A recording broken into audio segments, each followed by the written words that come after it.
more of an overview. And thank you so much for having me. Of course. Thank you for So, joining us. Let me get started here. So first, we'll start with what is genomic wellness. So we think a lot about wellness, we think a lot about health, but overall, what is genomic wellness? This is really utilizing the blueprint of your inherent DNA to live your optimal life.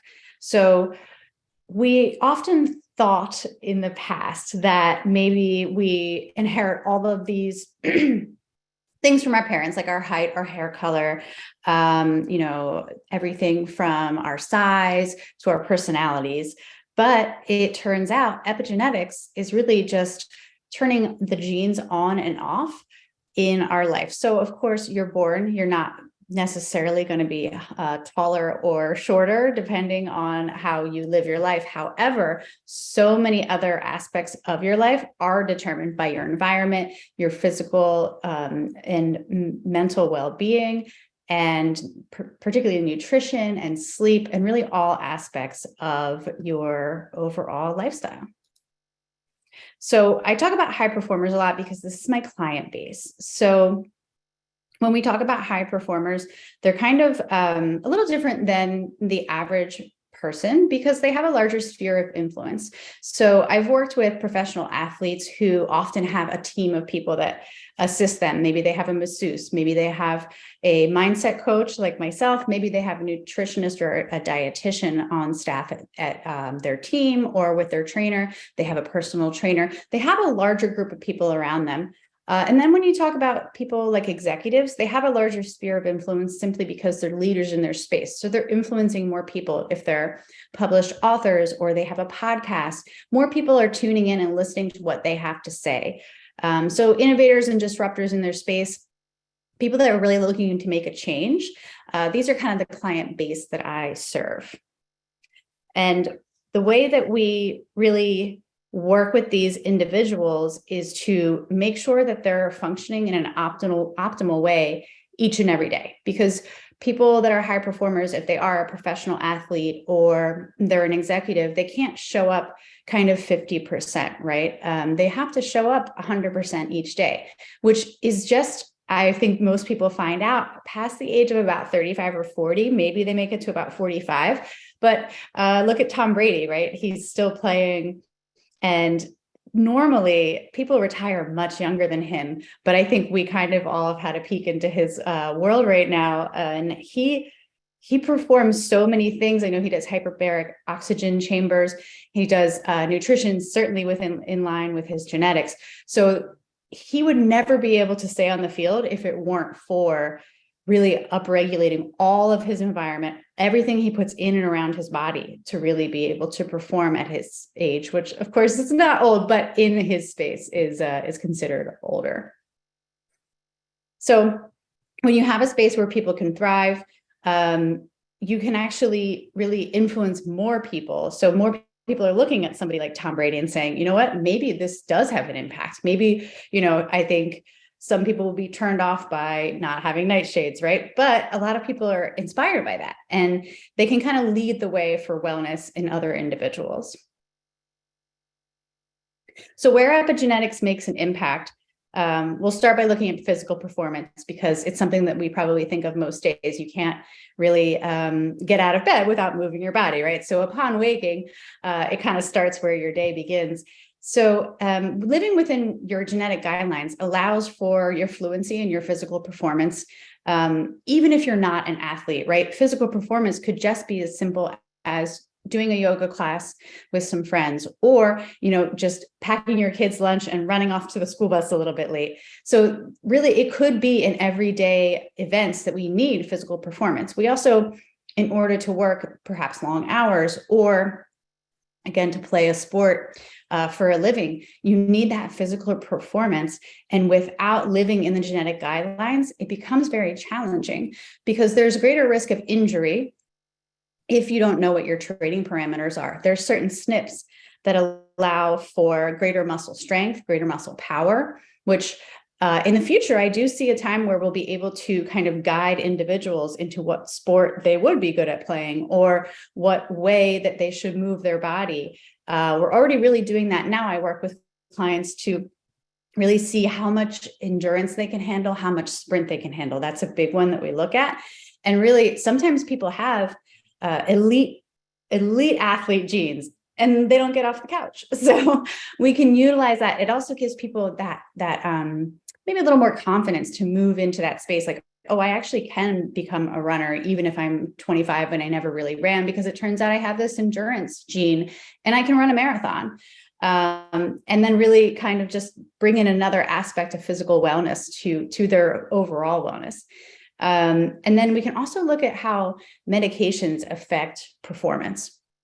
So there's a lot of genes that we look at. For instance, the COL5A1 gene looks at the risk of tendinitis. So if you are more prone to that, we know what nutrients you would need. So whether that be through supplementation or food, to avoid that injury. And then if we know that you have a little more need for soft tissue support, we can look at adding supplementation or just more rest periods in between. I work with people to, particularly when women have bone health issues, if they look at their genetics when they're 30 and realize they need a little more support, it's a very simple addition. It's really just some K2 in the diet, which we just add some kale or some spinach to the diet, and we're kind of really preventing a long-term problem of osteoporosis. So there's a lot of preventative things physically that we can do. And even if you're already, past your prime age of physical health in the way that you are, past professional athlete time, you still are able to then take on a new sport, perhaps find a better fit for where you are now, but also where you can move to. So when we look at genetic testing with medication side effects, a lot of times we can say, well, if you took this medication at full dosage, this could cause some physical performance issues. And then we can really either find an alternative medication or avoid the medication altogether and find a different route for treatment. So the testing is not really a standalone solution, but I like to take into account people's lifestyle. So again, I mentioned the couch potato that maybe has those athletic genes where they have elite athletic genes. They probably don't want to just jump up and start running marathons the next day, but something like, hey, I can do a couch to 5K program, and then I can move on to the, half marathon eventually. But this physical performance affects even just like let's say an executive in a business. Without the physical capability, the really endurance isn't there to be able to work in optimal spaces each and every day. So when we have personalize a exercise regimen, it's very helpful to know the duration of exercise, what best fits our genetic makeup. So some people are more attuned to high intensity workouts, and then they need a greater deal of rest. Sometimes I can say to people, you actually have inflammation genes that provide you faster recovery. So you're able to avoid injury while still getting in optimal training programs. So next we look at mental performance. This is one of the bigger things that I spend time on, because I have most of my clients coming to me complaining that over time they have a little more brain fog, a little more focus issues, or they kind of start forgetting things, and they feel that they're forgetting things at a younger age than that they should. So, people think, well, if I'm older, maybe I would begin to forget things, which isn't necessarily inherent either. But people will come to me and say, well, I'm only 37. How am I forgetting things? But it's really not any early Alzheimer's most of the time. The majority of the time, it really is eating outside of what your body really requires. So if you find that, for instance, my genetics are that I need high fat to be able to have that cognitive function. So, the 90s trend of like the low fat diet would have been very detrimental to me if I followed that, because I would have had brain fog and I would have had a lack of focus, which I can feel if I don't eat enough fatty foods and to include, monounsaturated fats in my diet and things. If the opposite happens, where you eat a very high fat diet, say you were doing the ketogenic diet, which is big, that's pretty trendy right now. A lot of people are giving that a shot, which is great. However, if that's really kind of the opposite of what you should be doing in alignment with your genetics, you may experience that lethargy and kind of sluggishness, either mentally or physically. So the focus is a big thing that I always look at. And it also gives us an idea of memory and cognitive function. So if someone is more prone to depression or anxiety, we can actually see that through neurotransmitter predispositions. So you can get a neurotransmitter test done of your current levels, but this gives us kind of a baseline of where you would probably tend to be. And then using epigenetic modifications, such as higher quality sleep, or maybe if you need something more along the lines of heat therapy or cold therapy, everybody's doing cold plunges right now, might not necessarily be the best thing for you. So it really just depends on those genetics. To be able to increase the memory, you can come up with brain training programs based on where the neurotransmitters may be lower. And then if anybody has that propensity towards anxiety or depression, we can actually avoid certain foods that would trigger that. So we can see if somebody could be triggered with, say, it's called a GAD1 variation. That person could actually be triggered by MSG or artificial flavors to actually feel a little anxious and to have less quality sleep at night. So it keeps you kind of up if you have this bad conversion of glutamate to GABA, and then you won't be able to sleep in the evening. And I have a lot of people, when I explain this in their genetics, it seems to be very common. And when I explain it to people, they're nodding in agreement, like, yes, that's me. It's exactly how I feel. And then when we make those changes, in a matter of just a few days to a week, people feel a really big difference and start sleeping a little more soundly. So by understanding our cognitive strengths and weaknesses, then we can really focus on those stress management techniques, mindfulness practices. I teach a lot of yoga and breathing and pranayama to people so that, so that they can really improve their cognitive function. It does really make a marked difference in research and anecdotally as well. So it is, again, important to note that genetic testing can provide us insight into side effects from medications that would affect our mental performance. So if something, say a sleep supplementation that is not even a prescription, something you could buy at the grocery store, like melatonin, we can see if you're a slow or fast metabolizer of that. So if you were a slow metabolizer, you might wake up groggy and it might run into your following day. And then it can actually lead to depression in a way. So it's helpful to be able to see what those metabolisms are like so that you don't end up supplementing with the wrong medications and or supplements. So these are some of the variants that show our cognitive performance. So we have COMT. You may have heard of brain-derived neurotrophic factor. That's the BDNF. Klotho is an interesting gene because not only does it give us a baseline of intelligence, but it also tells us about longevity. So longevity is another huge field of genomics that people find very interesting. And we really talk about healthy longevity. So those with the Klotho gene, it was found in the majority of people that live over 100. And it also shows that a certain variation of it shows greater intelligence. So that's always a fun one to be able to relate to clients. If I say, well, you're smart and you're going to live a long time, people generally like that. So NOS1 refers to nitric oxide, which you might know nitric oxide really is really has a heart benefit, but it's actually just what kind of keeps the blood flowing through the body, more or less, in simple terms, which really keeps the blood flowing through the brain, which allows us to think just a little faster and a little more clearly. So I'm sure you've all heard of the MTHFR. People will often refer to it as the MTHFR mutation, which is not necessarily true. The MTHFR is really just a genetic variation.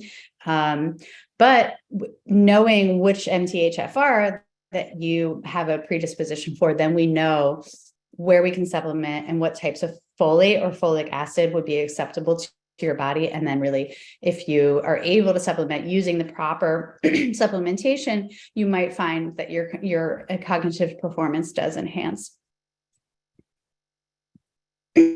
So, excuse me, as I mentioned before, that peak mental performance really cannot be obtained. And these are things that I work with my clients, but it cannot be obtained without sleeping within your circadian propensities. So some people are really, really early morning people, but then they're early to bed. And then some people are night owls, and that really is true, but they wake up later. There are differences in sleep length. So sometimes people need 9 hours. Sometimes people need more like 7.5. Now, there are people out there that say, well, I only sleep 4 hours and I don't need more. So that really does account for less than 1% of the population. I still have not met someone with those genetics, but they do exist out there. They're just very rare. So the majority of people that don't sleep 7.5 hours or think that they don't need 7.5 to 9 hours of sleep are probably just incorrect. And then if they did find that they slept within their circadian propensities, they might find deeper sleep. And they'd actually probably find deeper mental performance the following days. And then when it comes to even sleep onset, there's a big difference between someone who falls asleep in 2 minutes and someone that falls asleep in 22 minutes. So somebody that falls asleep within 2 minutes, that might just be due to lifestyle. So what I would work with that person on is becoming less exhausted by the end of the day, perhaps going to bed a little bit earlier, or maybe finding time during the day for more relaxation, more stress management, or even maybe a short nap, a yoga nidra, something along those lines, where those people that fall asleep a little bit longer, some people take up to 30 minutes to fall asleep, which is not a big deal if you know that you don't feel that frustration of not being able to sleep. And then knowing that that is your part of your circadian rhythm, then you can just go to sleep, get in bed, start your bedtime routine just 20 minutes earlier so that you get a little extra sleep. And then you do meet the parameters that you need to perform. So the proper nutrition for individual genotypes can be, like a 4-hour discussion on its own. It's probably one of the greater things that we spend our time on, but this does come down to really not only the macronutrients, but next would be the micronutrients. So those that are high performers, they might use more choline. They might be, which is kind of used during high intensity workouts. Somebody might need more magnesium for greater rest because of using all of their muscles. And then some other people might need more selenium for detoxification for exposure to, more pesticides or something in their environment that they can't avoid. So we really target that nutrition profile and then the micronutrient profile to be able to either supplement or find the exact foods that people need to perform at the highest level. So again, the movement through the fitness that's in line with your propensities for recovery, and then providing that support for recovery, whether that's just time or greater stretching needs or that nutrient support. And then there's stress management techniques that are in line with genetics as well. Interestingly, you have a predisposition to cortisol production and metabolism. So when you are a big producer of cortisol, but it has nowhere to go because you're not using it up, that can be kind of detrimental to your nervous system. It actually be quite detrimental to your nervous system. So we are able to go in knowing that and then be able to mitigate with stress management techniques. There's also the opposite is true, which is that those individuals would be more prone to PTSD. So if those people, in a very large study of veterans, those people that had those genetics did experience greater levels of PTSD, and the military has with the stress organization, does have a protocol in place for those people. It's a study right now, but I do anticipate a time where that will be, there will be greater support for those people that have experienced, for instance, PTSD like causing events, and then they're able to really have the right support they need to avoid manifesting PTSD down the line. So another part of peak mental performance is really an environment free of toxins, molds, and other hazards. So we can really look at someone's genetic profile and see where the greater impact is on their specific genetics. So some people are more not necessarily allergic, because everybody's allergic to, for instance, mold, but some people will have greater downstream effects. So that way we can say, hey, this really has to be a priority to make sure that your environment is free of mold, maybe actually get a mold test done. Where if you're a person that has a greater need to avoid heavy metals, then you just really focus on what types of fish you eat and avoid using, certain personal care products that would have heavy metals. And same with plastics. Plastic removal is one of my big, particularly for in the kitchen, that's one of my big go-tos for people. But those with the certain genetic profile, it really does make a difference. And it can kind of clear that brain fog where like people make just that one change, just buy some glass containers or switch from drinking out of plastic bottles. And over time, they do feel a difference.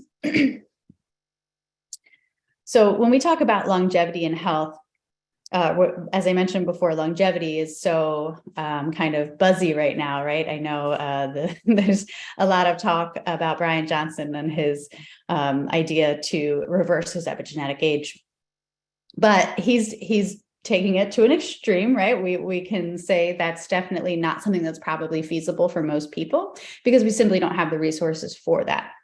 However, we want to make sure that we're living healthy with that longevity, right? So nobody wants to live 90 years if the last 30 years are not healthy. Excuse me. So we really want to be able to identify any risks in mortality and then make those practical changes to prevent any disease or really anything that would cause us, for instance, like the soft tissue support need. If that's something like that, we really need to focus on spinal health as we age. So really, we can promote those pathways of healthy aging using epigenetic factors, which makes a huge difference in not just extending the lifespan, but also the health span. Because if we're not in good physical and mental health, and we don't have our independence, then longevity is not really serving us. Excuse me.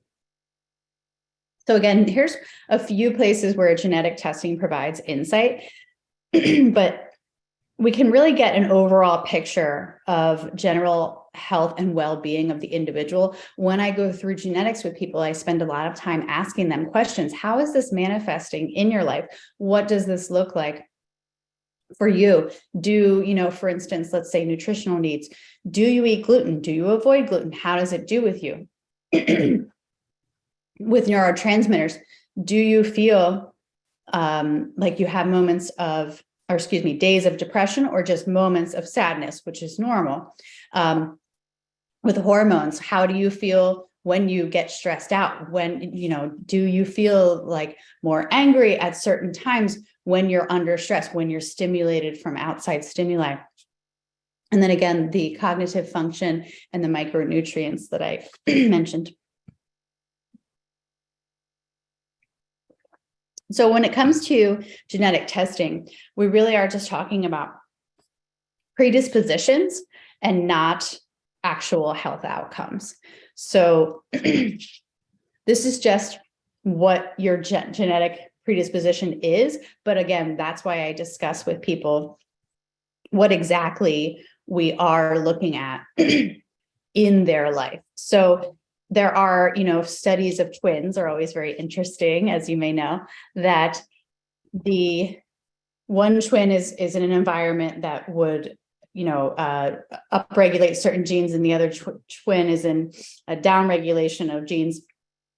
And what does that outcome look like? So even with same genes, you might have different epigenetics. So different, kind of like moving that dimmer switch up and down based on what you've experienced in your life. So this way we can have our clients really guided towards the positive outcomes. So I like to talk about a towards path instead of an away path. I don't want to scare people away from heart disease. I don't want to scare people away from diabetes. I want them to feel compelled to go towards optimal health, towards feeling cognitively sound into their later years. So I like to focus on more positive outcomes. There is a more medical model that would probably be a little bit more based on avoiding cancers, avoiding, Alzheimer's disease. But I'd like to try to have that towards path because it's just a little bit more empowering to people. A lot of times the direct to consumer genetic testing can be a little scary to people. I have a lot of clients come to me and say, well, I don't really understand this. I don't know how to read this. And now I've been told that I have the genes for this. Does that mean I'm going to get this, said disease?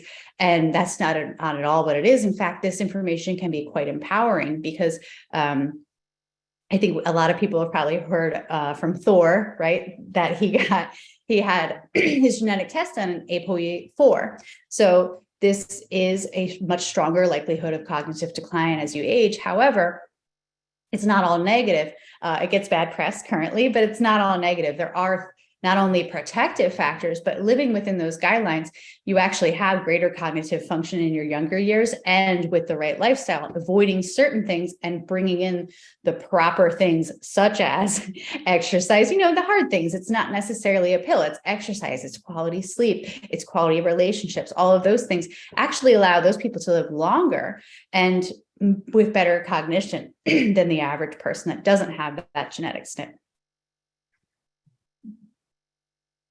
So technologies that are developing in this space are very interesting. And I know AI is starting to do brain training for people based on genetics. And then when we have a more accurate and a sophisticated assessment of cognitive function, we're able to really see exactly where the brain is moving as we age. So there's going to be a lot more in that space coming soon. And then of course, gene editing it's a whole other thing, but CRISPR is out there and it is a fact that it's going to be coming into our lives at some point, but hopefully in the most responsible and positive way that we can. So this is how you can contact me. And I just wanted to say that, this is really just an overall view of our health and wellness. And just because we think that we have predispositions that we've maybe inherited from our parents, the vast majority of those are really preventable just living within your genetic profile. So I urge you to work in conjunction with a holistic health professional or a functional medicine doctor if you wanted to do a deeper dive of your genetics. Simply because the direct to consumer doesn't always give you that whole story. And then you can have actionable information that you can actually put to work in your life. Okay, thank you so much. Thank you so much. See, that was amazing. So interesting. My God. So we have a couple of questions, but we only have very few minutes to answer them. So I'm going to go through these too fast.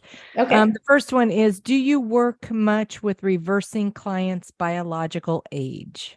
I do, yes.